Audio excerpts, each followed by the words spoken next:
আসসালামু আলাইকুম। হাসান খালেদ, সভাপতি, বাংলাদেশ তৃণমূল পার্টি।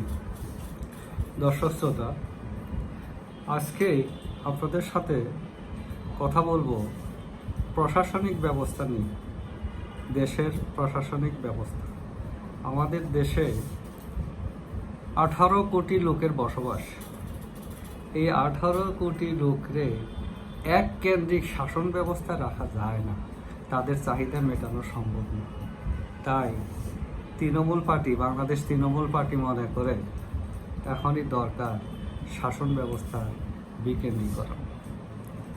এই গত 1 বছর যাবৎ আপনারা অনেক আলোচনা শুনতেছেন, উচ্চকক্ষ, মধ্যকক্ষ, নিম্নকক্ষ, অনেক কক্ষের কথা। কক্ষের রেজাল্ট আমরা দেখলাম। এক কক্ষ দিয়ে যেভাবে হাজার হাজার কোটি টাকা পাচার হয়ে গেছে, আর এক কক্ষ এসে যোগ হইলে ওই ধারাবাহিকতাই তো থাকবে। সবাই তো ধারদাবি করবে, টাকা পয়সা পাচারের চেষ্টাই করবে। তার লাভটা কী হবে? লাভটা কিছুই হবে না। মাঝখান থেকে রাজনৈতিক দলগুলো ওই উচ্চ কক্ষের, নিম্ন কক্ষের লোকজনের টিকিট বিক্রি করে কিছু টাকা পয়সা উপার্জন করবে। জনগণের ভাগ্যের কোনো পরিবর্তন। তাই বাংলাদেশ তৃণমূল পার্টি চায় যে শাসন ব্যবস্থার বিকেন্দ্রীকরণটা দ্রুত। আর শাসন ব্যবস্থা কী হবে? বাংলাদেশ তৃণমূল পার্টি চায় দেশটাকে 10টা বিভাগে ভাগ করে বিভাগীয় শাসন ব্যবস্থা চালু করে। প্রত্যেক উপজেলার থেকে একজন একজন করে নির্বাচিত প্রতিনিধি এনে বিভাগীয় পরিষদ গঠন করা হবে। হাউস অব রিপ্রেজেন্টেটিভ নাম দেওয়া যেতে পারে। হাউস অব জাতীয় সংসদ আছে, এটি তো মূল জাতীয় সংসদ, সার্বভৌম সংসদ। এইখান থেকেই সব কিছু তো পরিচালিত হবে। কিন্তু প্রশাসন পরিচালনটা যাতে একটা গ্যাপ সৃষ্টি হয়, সরাসরি কেন্দ্রের থেকে চালু না হয়ে যাতে ওই বিভাগের লোকজন দ্বারা পরিচালিত হয়। উন্নয়ন বাজেট এগুলো যা আছে সব তো সরকারি দিবে। এখানে তারা প্রশাসনরা যাতে প্রশাসনের পরে সরাসরি মন্ত্রী পরিষদের কোনো হস্তক্ষেপ না থাকে। কেন্দ্রে শুধু ক্যাবিনেটটা থাকবে। 5 স্তরের একটা শাসন ব্যবস্থা আমাদের চালু করা দরকার।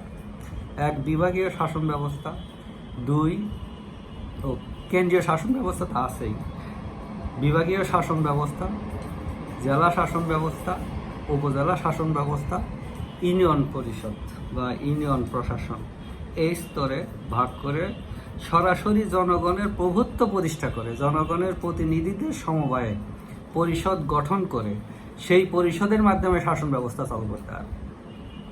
সকল রাষ্ট্রীয় সকল কর্মচারীকে সেই পরিষদের অধীনে আনতে হবে, আন্ডারে আনতে হবে, এনে শাসন ব্যবস্থা চালু করতে হবে। আমি একটা পাবলিক, আমি কেন ইউএনের কাছে যাব? আমি কেন ডিসির কাছে যাব? আমি যাব আমার প্রতিনিধির কাছে, বলবো আমার এই কাজটা করে দাও, আমি এই বিপদে আছি, দেখো।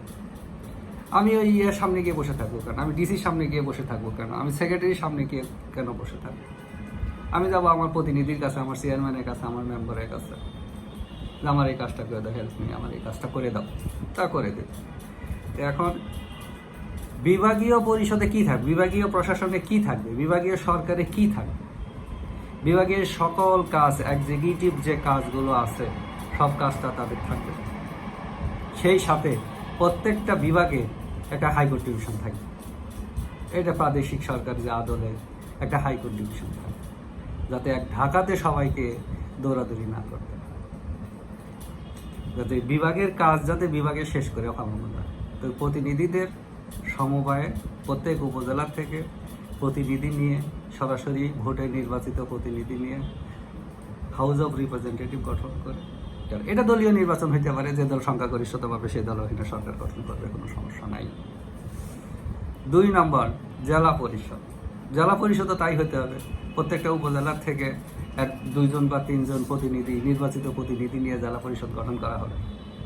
জেলা পরিষদের আন্ডারে থাকবে জেলা প্রশাসন, ডিসি, ডেপুটি কমিশনার বা জেলা প্রশাসক, এটা আর থাকবে না।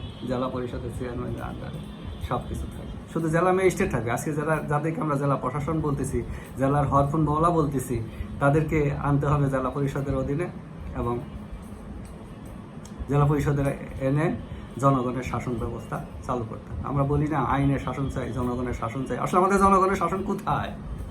জনগণের শাসন কিন্তু নাই। আমরা এক এমপি পাঠাই, ওই দিয়েই শেষ করি। আমাদের শাসন নাই। আমাদেরকে কেন ওরা ছাড় ডাকবে? আমাদেরকে ছাড় ডাকবে না তো। আমাদেরকে ছাড় ডাক, কারণ সকল ক্ষমতার অধিকারী হলো ওই রাষ্ট্রের কর্মচারীরা, কাছে ওরা আমাদের ছাড় ডাকবে না।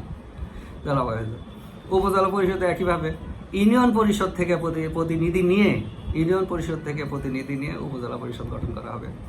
উপজেলা পরিষদে যত কাজকাম উপজেলা পরিষদের আন্ডারে নিয়ন্ত্রণে পরিচালিত হয়। আবার ইউনিয়ন পরিষদ যাবেন যখন, ইউনিয়ন পরিষদের অবস্থা হইল প্রত্যেকটা ওয়ার্ড থেকে বা ব্লক থেকে, প্রত্যেকটা ওয়ার্ড থেকে একজন করে প্রতিনিধি নিয়ে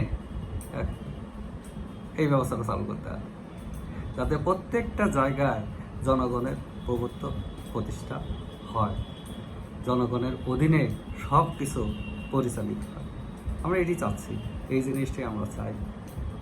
তো আশা করি আপনাদের সমর্থন পাবো, এবং আপনাদের সমর্থন পেলে আমরা হয়তো আগামীতে যদি ভালো কিছু ফল আনতে পারি, তাহলে এই ব্যবস্থাগুলো চালু করবো ইনশাআল্লাহ।